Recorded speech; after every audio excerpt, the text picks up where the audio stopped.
Você provavelmente já ouviu falar nos nomes de Thomas Edison, Alexander Graham Bell, Alfred Nobel. Provavelmente você conhece empresas como Ford, Goodyear e Pirelli. E é provável também que você tenha algum grau de familiaridade com termos como volts, hertz, watts. Tudo isso é bem familiar a gente porque são elementos que fazem parte da revolução industrial. Vamos falar mais sobre esse assunto? Então clique em curtir, se inscreva e vambora!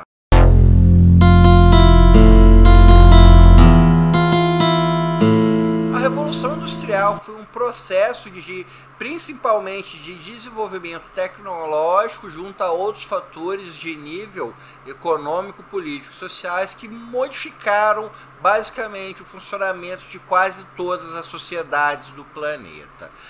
A Revolução Industrial consiste na inserção de equipamentos que funcionem por conta própria, que tenham uma força motriz que não vai ser uma força da natureza ou uma força humana, e sim algo que transforme uma determinada energia em movimento.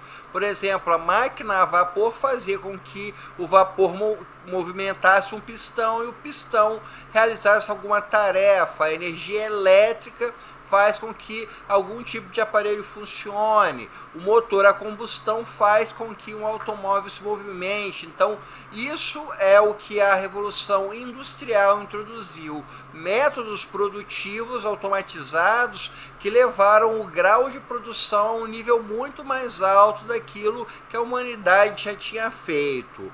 O economista estadunidense Robert J. Gordon faz uma estimativa de que entre os anos de 1870 e 1970 a humanidade produziu o equivalente a 800 anos antes. Então, a Revolução Industrial permitiu um grau de produção que, sem ela, a humanidade demorou 800 anos, e com a Revolução isso aconteceu em 100 anos. Então a gente tem uma dimensão de como isso foi extremamente profundo. A Revolução Industrial é um processo que não se encerrou ainda, nós ainda vivemos nela, apesar de alguns pensadores definirem que nós estaríamos em uma sociedade pós-industrial. Uma sociedade pós-industrial seria uma sociedade em que mais de 50% da população está trabalhando ou no setor de serviços ou no setor de comércios, no terceiro setor.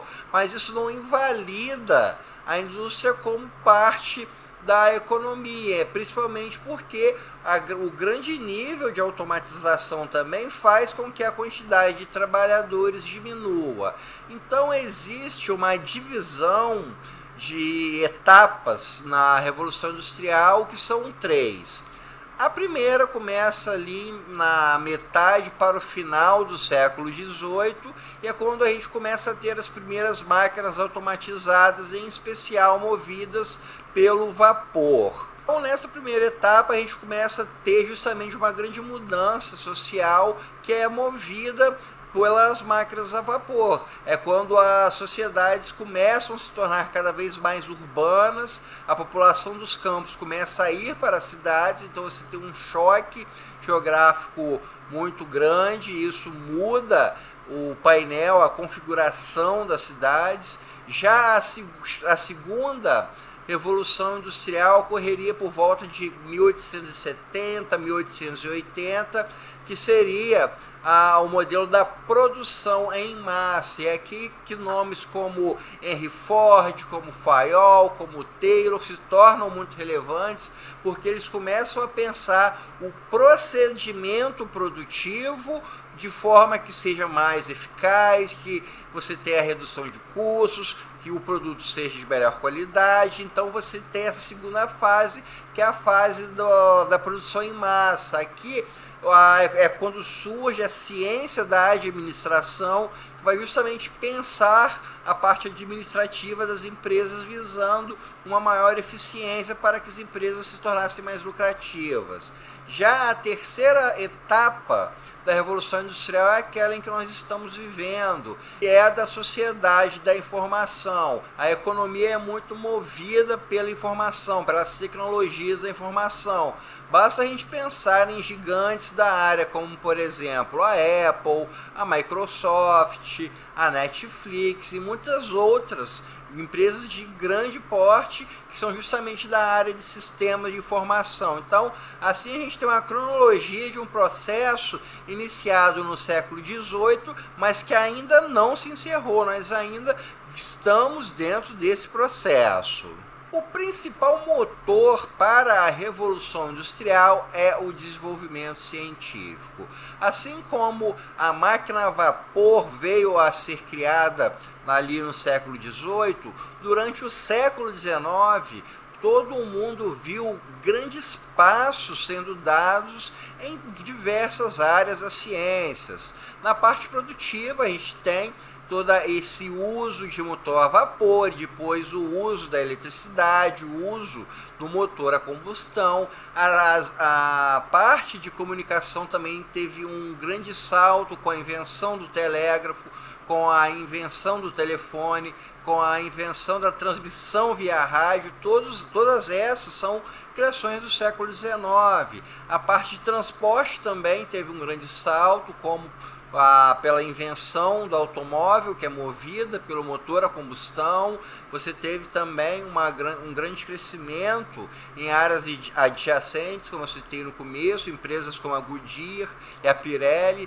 A parte de siderurgia cresceu muito, a parte de produção de metais, a parte de engenharia civil, a parte de construções, ela começou a ter cada vez mais a presença do ferro.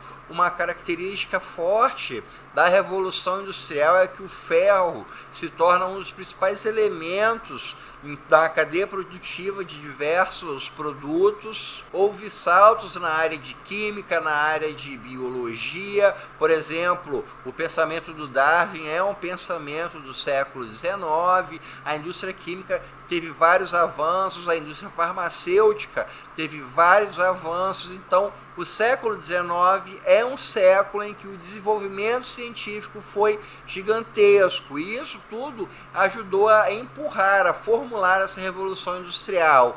Só que a Revolução Industrial não se dá única e exclusivamente por avanços científicos. Ela se dá também devido a composições de nível social, econômico e político.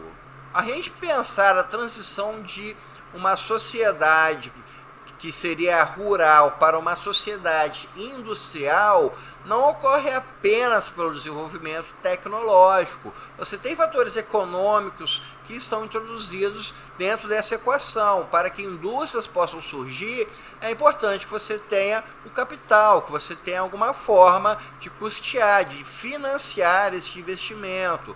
E também existem questões sociais, como a gente falou, o crescimento das indústrias demandou uma grande mão de obra, e isso gerou um forte fluxo migratório das zonas rurais para as zonas urbanas. Tanto é que as grandes cidades começaram a surgir, né? Paris, Nova York, Londres, começaram a se tornar cidades gigantes por causa de todo um processo de migração da população. Isso também é de cunho político, porque a gente fala sobre toda uma mudança no aparato do funcionamento político-social, toda a forma como as relações de poder funcionam numa sociedade vão ter como um influenciador o desenvolvimento tecnológico da Revolução Industrial. Um caso bastante de destaque nisso é a gente falar no desenvolvimento bélico.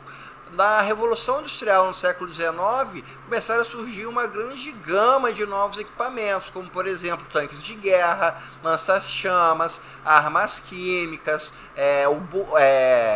lançadores de obus. Uma série de novos armamentos surgiram na esteira da Revolução Industrial. A própria metralhadora e diversos tipos de armas de recarga como revólver, rifles, Tudo isso teve origem na Revolução Industrial. Então, não se trata apenas de um fenômeno de cunho científico ou de cunho econômico, é algo bem mais amplo que isso. Tanto é que é impossível a gente pensar em capitalismo sem pensar em revolução industrial. A formação, a consolidação do capitalismo está junto com o desenvolvimento industrial. Na Europa, a gente tinha a figura do senhor feudal que perdeu o poder para o burguês em função da Revolução Francesa e nas ideias que foram espalhadas pela Europa. Então, essa figura burguesa que veio a se tornar um industrial, a pessoa que detinha o capital para que houvesse essa expansão.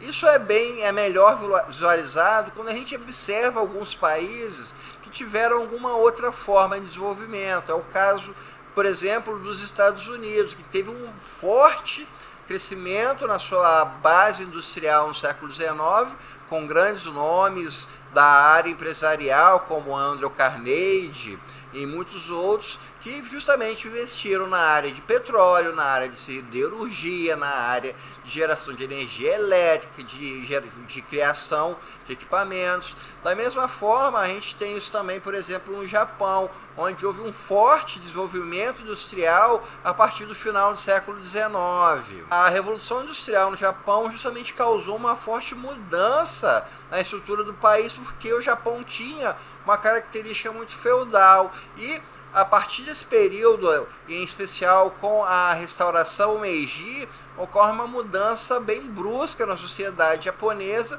que é quando a figura do industrial passa a ganhar muita força dentro da sociedade. E com isso você vai tendo também a instalação do capitalismo. Então, revolução industrial e capitalismo andam de mãos dadas.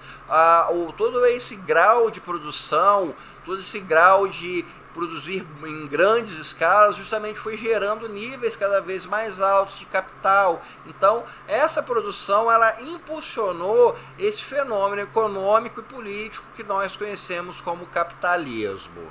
Ou seja, a Revolução Industrial foi um processo que mudou completamente a forma como o ser humano lida com o trabalho, como ele lida com o consumo, como ele lida com o mundo. Níveis altíssimos de produção foram alcançados, grandes mudanças no planeta foram registrados, como o crescimento das cidades, uma redução da população de zona rural, e isso tudo durante um período em que o capitalismo começava a se tornar a principal característica, o principal modelo político, econômico e social, em especial nos países do Ocidente. Então, pessoal, isso é tudo por hoje, espero que vocês tenham gostado e até o nosso próximo encontro.